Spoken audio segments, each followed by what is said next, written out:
Hey guys, it's Ella. Welcome back to my YouTube channel. Again, for those of you who don't know, I am taking you on this journey with me for my adult gap year where I moved from the US to Nigeria. Crazy, right? Yes. So, I am wanting to talk today about the topic that I get asked about most in my DMs, and it is dating. I know. Ladies, let's get into it.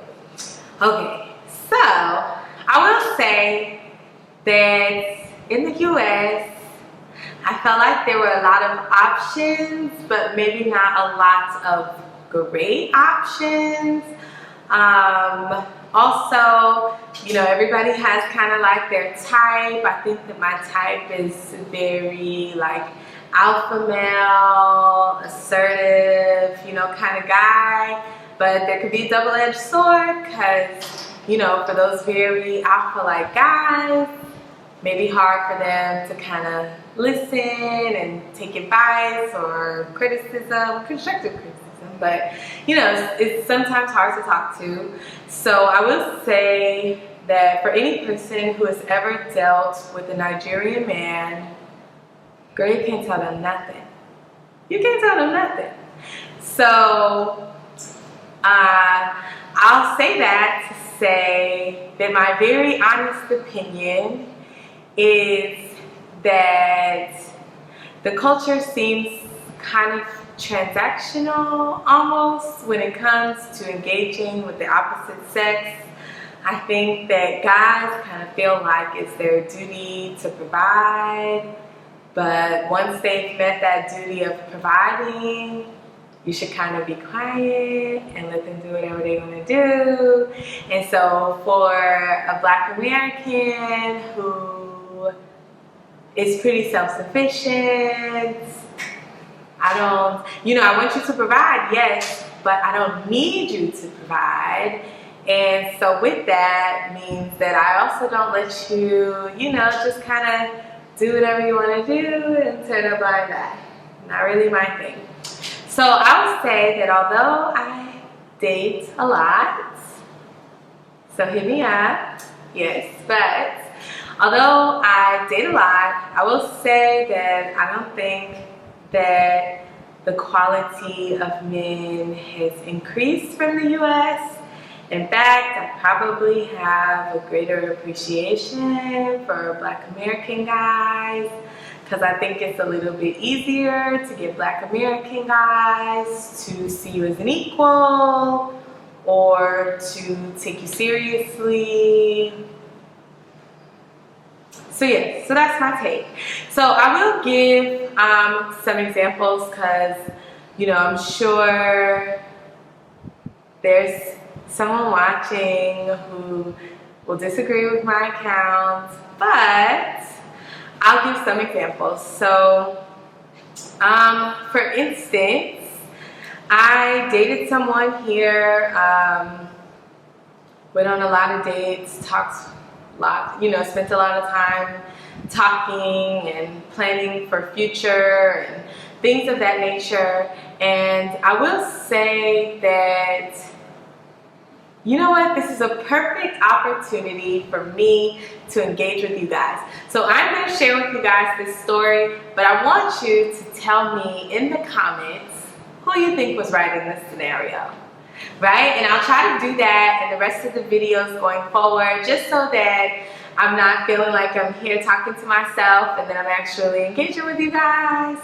So I would say that I was talking to this guy, felt like we were getting serious. We both seemed, you know, interested in taking things to the next level.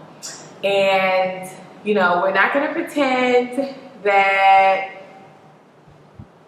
nobody's heard the reputation that Nigerians have in America or around the world. So, you know, I came here with a cautious eye. I don't believe everything I hear. I like to judge people, you know, based upon like how they are when I meet them.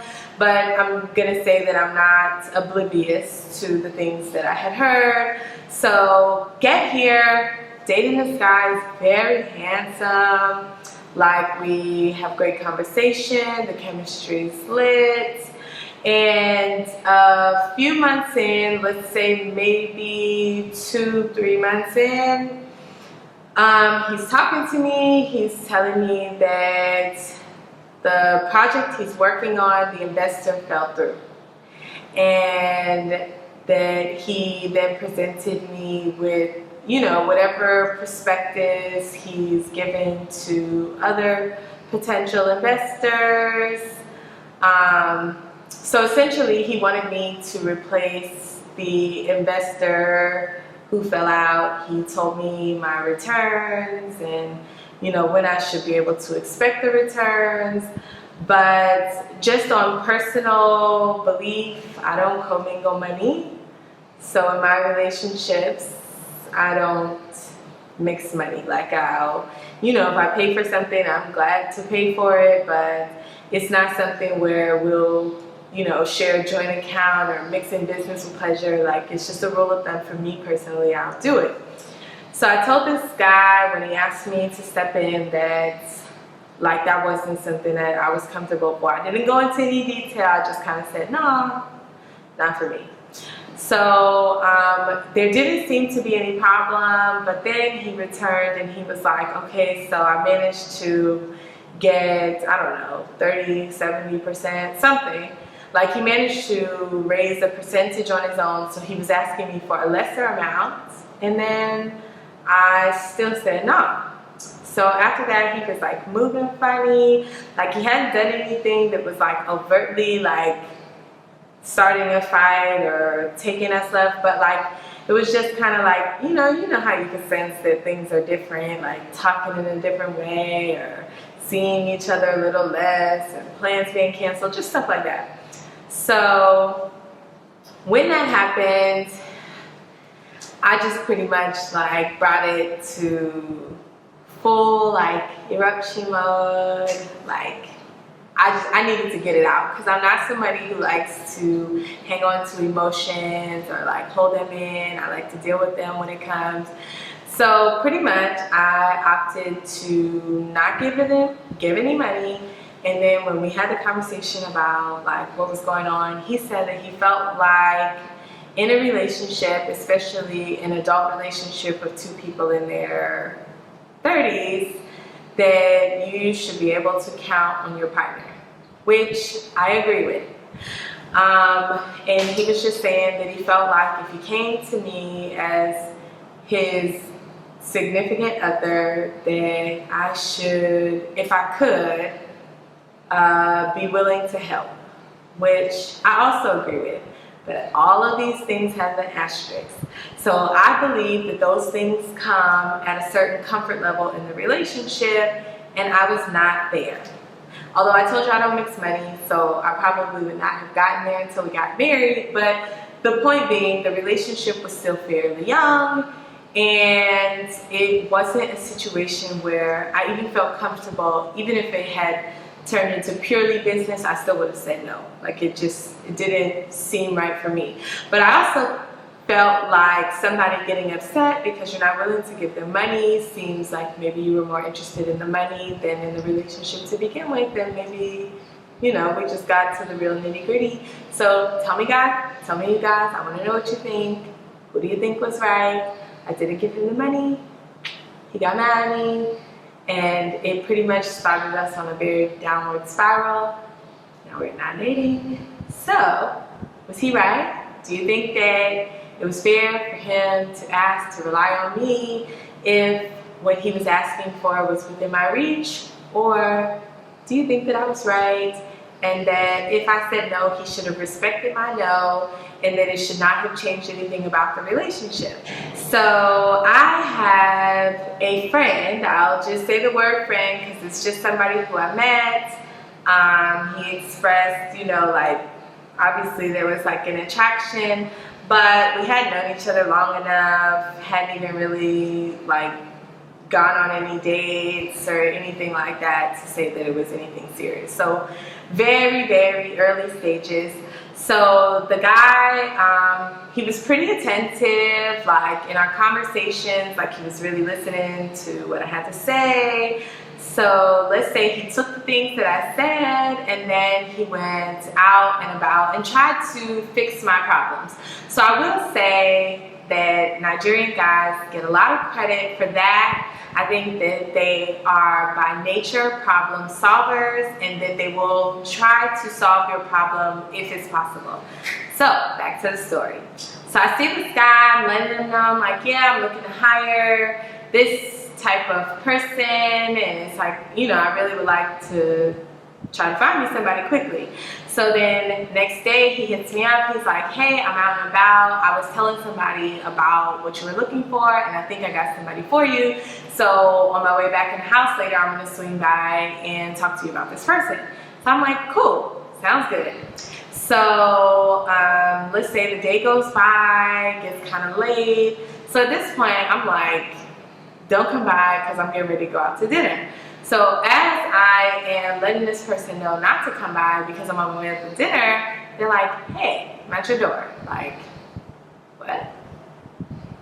How'd you get here? Like, so anyways, I just caught them on the way out the door and I was like, hey, I'm headed to go get dinner. Like, do you want to join? Like, what do you want to do? So to me, I did not ask this person on a date. I was already on my way out the door and they happened to stop me in my tracks, and so to prevent, you know, missing my dinner reservation, I just extended the invite. Like if they wanted to join, they could. If they didn't, you know, no biggie. So anyway, so we get to the restaurant and the person is living it up, right? Like ordering like the expensive wine, 2 glasses. Yes, you know who you are. 2 glasses. Even I only have 1 drink. Their food twice as much as mine. Yes. So everything's seeming all good. Conversation is cool. And then when the freaking bill came, didn't have any money. Where did they do that at? Where they do that at? I don't freaking know. But in Nigeria, that's where they do that at. So there you go. Where they do that at? In Nigeria. So I don't know that this person is a representation of all the guys. I will say that. I've only had this happen 1 time, but it only took 1 time for me to learn this freaking lesson. So I was like, hold on. What you talking about? You don't got no money. I was like, I feel like you're gonna have to take this up with the manager. So while we sat and argued at the table ourselves, like it eventually got the better of me and I was getting kind of embarrassed. So I was like, listen, like when are you gonna be able to pay me back if I take care of this check? So the person was like pretty much suggesting that in the next couple of days, the latest a week, right? So I will say that right now we are past 1 month and that person has still not paid me back. So I'm gonna be kind, I'm not gonna blast you and put your information out in this video, but you know who you are. I do not play that, run me my money. So anyways, ladies, I will say that I have yet to have like an experience that I find to be life-changing. I think the first situation I told you about, I thought that guy was a charmer, so I was really into it while we were going on, but when things changed up, when the money got involved, took a left turn, wasn't feeling it as much. So this second guy, I think, at least from my conversations with other women, is maybe a more accurate representation of Lagos guys. The whole living above your means, you know, thinking that a girl's supposed to pay for your meal. I don't know where they got that from, but I will say that that has happened here. So I'll say for all my sisters watching this and you're coming here, you want to date these Nigerian guys, just be prepared for any and everything under the sun. And also don't be like me. If you get in that situation, sis, pay for your own food and leave. That's just my little tip to you. But these are two of my dating experiences here in Lagos. I will definitely keep you guys posted on more. This is like one of those topics that I know one video is not going to be enough. So again, share with me your best and worst dating experiences. I want to hear about it, and next time I come and I talk about this topic, I will be sure to bring my friends so you can get other perspectives, so that you know that it's not just me. But definitely, if you're dating these Nigerian men, sis, I feel you. If you have a good one though, sis, be good to him, because trust me, they all ain't like that. Like, subscribe, and talk to me in the comments. And I'll catch you guys next time. Bye.